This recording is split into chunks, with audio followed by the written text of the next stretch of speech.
জয় হিন্দ।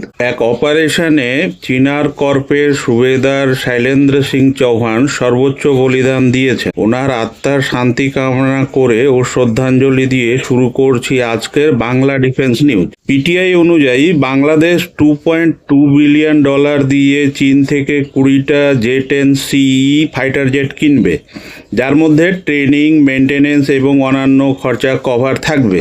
এই ডিলে এর ডেলিভারি 2026 থেকে 27-এর মধ্যে হতে পারে। আসি পরের খবরে। ভারত সুখোই ফাইটার জেটে লাগানোর জন্য রাশিয়া থেকে R-37M মিসাইল কিনবে। এর রেঞ্জ 200 থেকে 250 কিলোমিটার হতে পারে। এর স্পিড ম্যাক 6।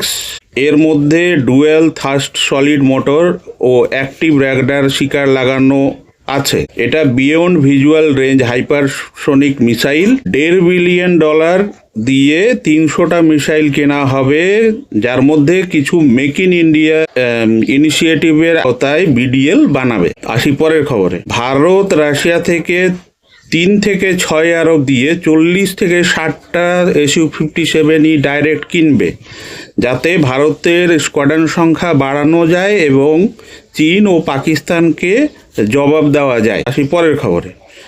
ভারত ইসরায়েল এর আরও হেরন টিপি ড্রোন কিনবে, যা আইএসআর এর সাথে অ্যাটাক করতে পারে। তার জন্য ভারত এতে স্পাইক মিসাইল লাগাবে। আসি পরের খবরে। ইন্ডিয়ান এয়ারফোর্সের air chief marshal AP Singh air force day উপলক্ষে জানিয়েছেন যে অপারেশন সিন্দুরে S-400 পাকিস্তানের ফাইটার জেটকে পাকিস্তানের প্রায় 400 কিলোমিটার ভিতরে সীমাবদ্ধ করে রেখেছিল। এমনকি মিসাইল বা বোম লঞ্চ করার রেঞ্জেও তারা আসতে পারছিল না, এবং যারা এই দুঃসাহস করেছিল সেই ফাইটার জেটগুলিকে অ্যাটাক করে ধ্বংস করা হয়েছিল। ভিডিওটি ভালো লাগলে লাইক এবং সাবস্ক্রাইব করুন।